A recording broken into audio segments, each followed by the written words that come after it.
Welcome back to the Grace and Jocelyn podcast, where we talk about everything Egyptian afterlife. This is episode 3, Book of the Dead. So, Egyptian royalty kept spells and rituals in the Book of the Dead that gods favored. They helped them prepare them for afterlife. No matter the copy, they were all to ease the passage of the dead through the underworld.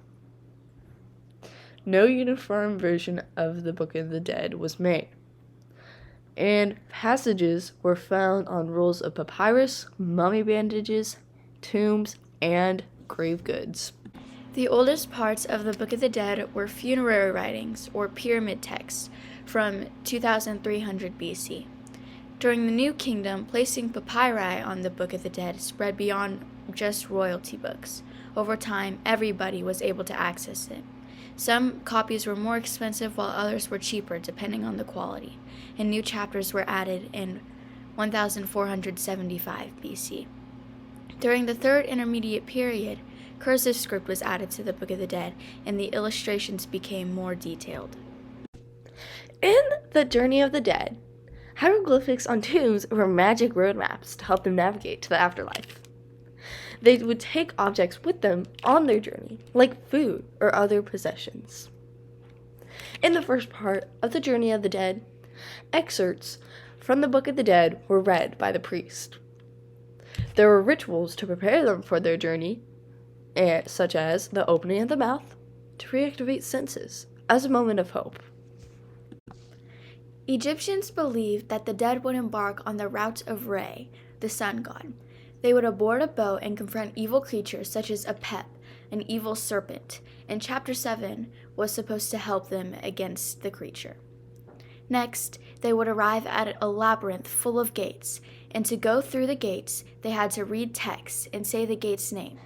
They could pass through if correct, but if they were wrong, they couldn't pass through to the afterlife. Next, the dead would reach the Hall of Two Truths, which was a panel of 42 judges and Osiris. The dead would have to swear against any potential sins they have committed, and this was mentioned in chapter 125 of the Book of the Dead. In the fifth step, after confession, Anubis held up two scales, one with an ostrich feather, which represented the truth, and the dead person's heart, which represented their actions. If balanced, the person would pass the test, but if they didn't pass the test, they would have to suffer horrible consequences, like being starved, someone eating their heart, and being boiled. In the sixth part, if they passed their way to paradise, the door would be open. In chapter 110, it states that in afterlife, you can eat, drink, but also expect to work. Usabits, or statues, were also believed to be servants in Aru, also known as the Field of Reeds. Physical and spiritual redemption were the rewards as written in the Book of the Dead.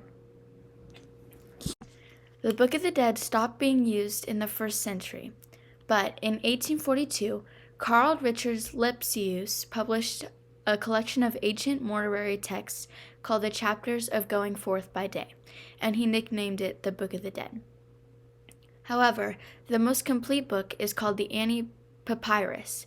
It included 200 chapters and was made around 1275 BC for Ani, the royal scribe of Thebes. This book was acquired in 1888 by Wallace Bunge. The ordering of the spells is why it's the system used to study today. Welcome back to our segment called Trivia Time Live, where we ask a person a question and see if they get it right. Today, our star guest is Lindsay Grace, who we are calling right now.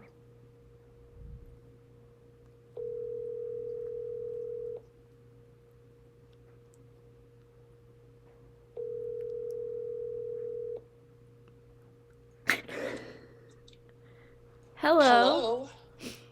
Hello, welcome to Trivia Time Live.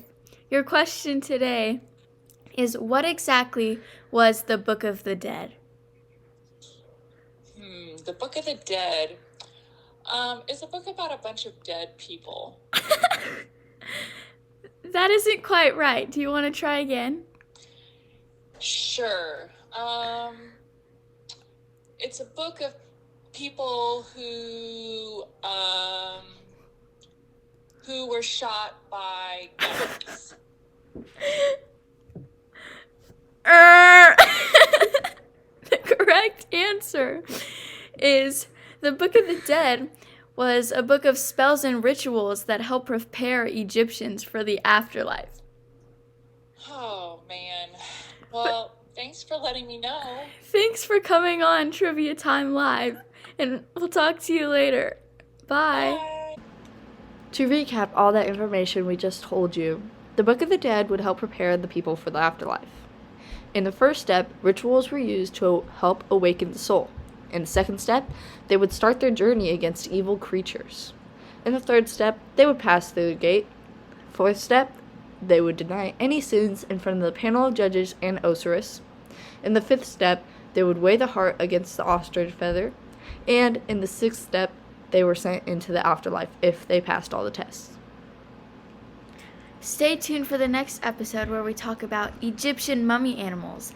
And once again, thank you so much for listening, and we'll see you next time. Bye!